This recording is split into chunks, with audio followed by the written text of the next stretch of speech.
বাংলাদেশ আওয়ামী লীগ। আওয়ামী লীগের সব থেকে বড় শত্রু কে? বিএনপি? রাজনৈতিক শত্রু? জামায়াত? আদর্শিক শত্রু?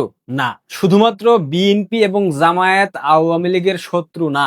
হ্যাঁ, এখানে মৌলবাদী সাম্প্রদায়িক জঙ্গি গোষ্ঠী আছে আওয়ামী লীগের শত্রু, কিন্তু আওয়ামী লীগের আভ্যন্তরীণ শত্রু খোদ আওয়ামী লীগ। বাংলাদেশে 5 আগস্ট কেন হয়েছে? কি কারণে হয়েছে? 5 আগস্টের প্রেক্ষাপট কেন সৃষ্টি হলো?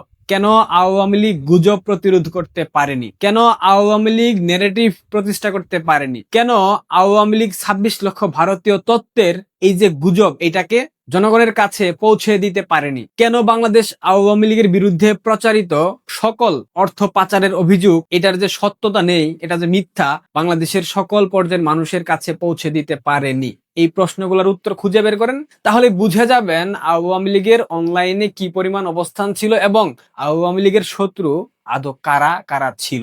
আওয়ামী লীগের অনেক অ্যাক্টিভিস্ট আছেন, 5 আগস্টের পর অনেকে অ্যাক্টিভিজম করছেন, অনেকেই 20 বছর 18 বছর কিংবা 2 যুগ ধরে আপনারা অ্যাক্টিভিজম করেন, ভালো কথা। কিন্তু আপনাদের মতো এত বড় বড় অ্যাক্টিভিস্ট থাকতে 5 আগস্ট বাংলাদেশে কেন হয়েছিল, এই প্রশ্নটা একবারও নিজেকে করেছেন? আওয়ামী লীগ দেশটাকে ডিজিটাল বানিয়েছিল, কিন্তু দলটাকে ডিজিটাল বানাতে পারেনি। এটা সত্য, এটা বাস্তব। অনেক প্রতিবন্ধকতা ছিল, অস্বীকার করছি না।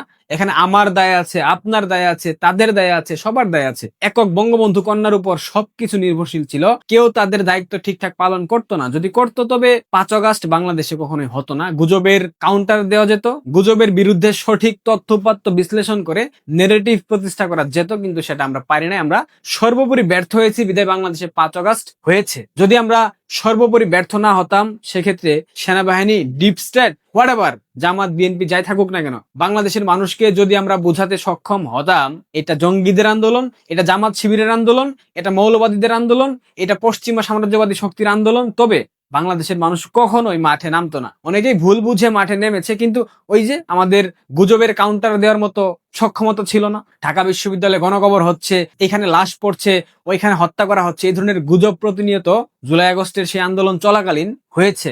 এগুলা ছড়ানো হয়েছে ফেসবুক দিয়ে, ইউটিউব দিয়ে, কিন্তু আমরা সেটার প্রতিরোধ করতে পারিনি, আমরা কোনো কাউন্টার দিতে পারিনি। এটা আমাদের ব্যর্থতা, সামষ্টিক ব্যর্থতার কারণে 5 আগস্ট বাংলাদেশে হয়েছে। যা হোক, সেটা পুরনো কথা।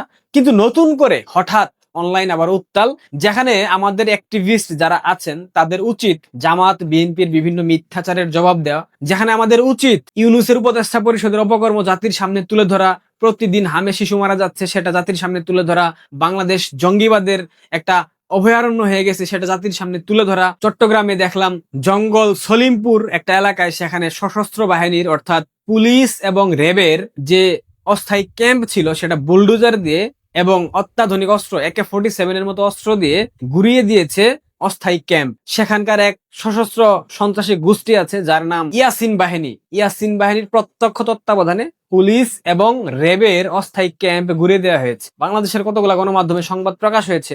এরপর দেখলাম সেখানকার আরেকটা সশস্ত্র গোষ্ঠী অত্যাধুনিক অস্ত্র হাতে কিশোরদেরকে নিয়ে মহড়া দিচ্ছে। এইসব নিয়ে আমাদের অনলাইন অ্যাক্টিভিস্টরা কতটুকু সচেতন? তারা বাংলাদেশের ঠিক কোন কোন প্রান্তে এই তথ্যগুলা পৌঁছে দিয়েছে? দেয় নাই। তাদের মধ্যে আভ্যন্তরীণ কোন দল, কে কার থেকে বড়, কে কার আগে যাবে, এই ধরনের প্রবণতা নিয়ে তারা প্রতিনিয়ত নিজেদের মধ্যে ঝামেলা লাগাচ্ছে। কি দরকারটা? একটা উদাহরণ দিই। ধরেন আপনার বাবার 3টা সন্তান, 3টা সন্তানের মধ্যে 3টা সন্তানকে কিন্তু আপনার বাবা সমান চোখে দেখতে পারবে না চাইলেও। এটা হয় না। যে যত কথাই বলেন, যেভাবেই ব্যাখ্যা করেন, এটা কোনোদিনও সম্ভব না। এখন আপনার বাবা আপনার একটা কাজে খুব খুশি হয়ে আপনার কিঞ্চিত প্রশংসা করলো, সেটা সামাজিক যোগাযোগ মাধ্যমে ভাইরাল হলো, হতেই পারে। এখন আপনার আরেকটা ভাই যদি আপনার পেছনে লাগে যে বাবা কেন তার নাম বললো, আমার নাম বললো না, আরে ভাই, আপনি সেম কাজটা করে দেখান। আপনার ভাই যে কাজটা করেছে তার থেকে বড় কোনো কিছু করে দেখান, তারপর দেখেন আপনার বাবা আপনার প্রশংসা করে কি করে না। তারপর যদি না করে, সেক্ষেত্রে আপনি গালি দিতে পারেন, নোংরা সমালোচনা করতে পারেন, নগ্ন সমালোচনা করতে পারেন, অতীতের বিভিন্ন বিষয় সামনে আনতে পারেন। এখন আওয়ামী লীগের অনলাইন অ্যাক্টিভিস্টরা কেউ একটু ভালো কাজ করলে তার যদি প্রশংসা কোনোভাবে আওয়ামী লীগের শীর্ষ পর্যায়ের নেতারা করে কিংবা বঙ্গবন্ধু কন্যা করে, তাদের পেছনে শত্রু হয়ে যায়। ভাই কিন্তু একজন আওয়ামীপন্থী অনলাইন অ্যাক্টিভিস্ট, আরেকজন আওয়ামীপন্থী অনলাইন অ্যাক্টিভিস্ট একে অন্যের ভাই। এটা আমি মিন করি, অনেকেই মিন করে, কিন্তু কিছু মানুষ আছে একজনের প্রশংসা করলেই আরেকটা পক্ষ তেল বেগুনে জ্বলে যায়। কেন ভাই, কেন জ্বলতে হবে বলেন না? আপনিও আপনার কাজটা করেন, আপনার সঠিক কাজটা আপনি করেন, তাহলে দেখবেন আপনার বাবা আপনার নামটাও নেবে। এখন শেখ হাসিনা যদি কারোর নাম নেয়, সেটা কি সেই লোকের দোষ, দায়? না। এই যে নিজেদের মধ্যে কেচাল লাগাচ্ছেন, আমাকে নিয়েও তো সর্বোচ্চ নোংরামি করা হয়েছে, আমি সেগুলা বলতে চাই না, বলবো না। উপর একজন আছেন, উনি দেখেন, আর বঙ্গবন্ধু কন্যা আছেন, উনি দেখেন কে কোথায় কি করতেছে, সবকিছু উনি জানেন।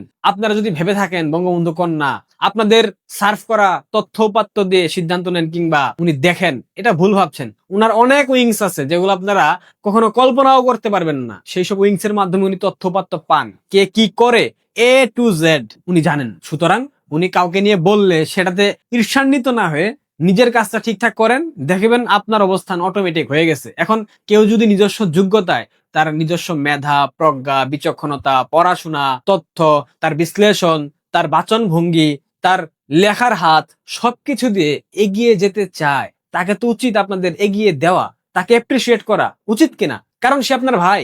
আপনি তাকে আপনার পরিবারের বাইরে কেন ভাবেন? প্রতিদিন ফেসবুকে ঢুকলে একজনের বিরুদ্ধে আরেকজনের লেখালেখি, একজনের বিরুদ্ধে আরেকজনের নোংরামি, এগুলো দেখতে হয় কেন?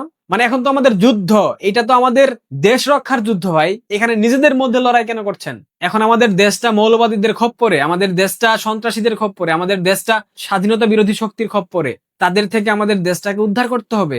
এখন যদি এই মুহূর্তে এসে আপনারা নিজেদের মধ্যে ঝামেলা লাগান, নিজেদের মধ্যে নিজেরা কামড়াকামড়ি করেন, খামচাখামচি করেন, এটার সুফল তো জামাত নিবে, নিচ্ছে। তারা আমাদের বিভিন্ন অ্যাক্টিভিস্ট যারা আছেন, নিজেদের মধ্যে যে ধরনের স্ট্যাটাস চালাচালি করছেন, একজন আরেকজনের বিরুদ্ধে লিখছেন, এগুলা শিবিরের বিভিন্ন পেজে আপলোড করা হবে, মজা নিবে, তারা মিম বানাবে, ট্রল করবে। এটা কি খুব ভালো? বাংলাদেশে কত ইস্যু আছে, কথা বলেন না, নেগেটিভ দাঁড় করান না। তারেক রহমান যে মুসলেখা দিয়ে ক্ষমতায় বসেছে, মার্কিন বাণিজ্য চুক্তি নিয়ে আপনারা কয়টা কন্টেন্ট বানাইছেন যারা অ্যাক্টিভিজম করেন? আমি একটা প্রশ্ন রাখলাম, মার্কিন বাণিজ্য চুক্তি, এই চুক্তির ফলে বাংলাদেশের মানুষের কি কি স্বাধীনতা নষ্ট হয়েছে? স্বাধীনতা, সার্বভৌমত্ব তো গেছে দেশের, কিন্তু বাংলাদেশের মানুষের যে স্বাধীনতাগুলো ছিল সেটা যে খর্ব করা হয়েছে, কেড়ে নেওয়া হয়েছে, এই ধরনের কোন নেগেটিভ দাঁড় করিয়ে কিংবা সঠিক তথ্য উপাত্ত দিয়ে বিশ্লেষণ করে আপনারা একটা কন্টেন্ট বানাইতে পারছেন? সেটা না করে নিজেদের মধ্যে কিভাবে ঝামেলা লাগানো যায়, কিভাবে একজন আরেকজনকে খাটো করা যায়, ছোট করা যায়, একটা গ্রুপের পক্ষে একজন স্ট্যাটাস দিলে আরেকটা গ্রুপ এসে ঝাঁপিয়ে পড়ে কমেন্ট বক্সে, আরেকটা গ্রুপ আবার পরবর্তীতে ফিরতি স্ট্যাটাস দেয়, তার সিন্ডিকেটের সবাই সেখানে গিয়ে ঝাঁপিয়ে পড়ে। এটা কি মানে দেখার মতো? এখন কি আপনারা সুদিনে আছেন? মানে আওয়ামী লীগের একটা অংশ এখনো উপলব্ধি করতে পারে নাই তারা বিরোধী দলে, তাদের ফিরতে সময় লাগবে। এই যুদ্ধটা অনেক বড় যুদ্ধ, অনেক দীর্ঘমেয়াদী যুদ্ধ। এই যুদ্ধে সংগ্রাম করে টিকে থাকতে হলে সবাইকে ঐক্যবদ্ধভাবে লড়াই করতে হবে। নিজেদের মধ্যে ঝামেলা লাগিয়ে লাভ কি? সমালোচনা করেন, অবশ্যই এটা যৌক্তিক। একটা গণতান্ত্রিক রাজনৈতিক দলে সেই দলের অনলাইন অ্যাক্টিভিস্টরা সমালোচনা করবে, এটা খুব প্রাসঙ্গিক এবং এটাকে আমি সমর্থন করি। বাট সেটা হতে হবে গঠনমূলক, সেটা হতে হবে সভ্য, সাবলীল। কিন্তু যে ধরনের ভাষা ব্যবহার করা হয়, স্ট্যাটাসের মধ্যে পরিবারকে আক্রমণ করা হয়, এটা তো আওয়ামী লীগের চরিত্র না। আওয়ামী লীগ তো প্রতিক্রিয়াশীল গোষ্ঠী না। আওয়ামী লীগ তো প্রগতিশীল রাজনৈতিক দল, ধর্ম নিরপেক্ষ রাজনৈতিক দল। আওয়ামী লীগের প্রতিক্রিয়াশীল ভাষা আপনারা কেন ব্যবহার করেন? আমি প্রশ্ন করলাম কেন?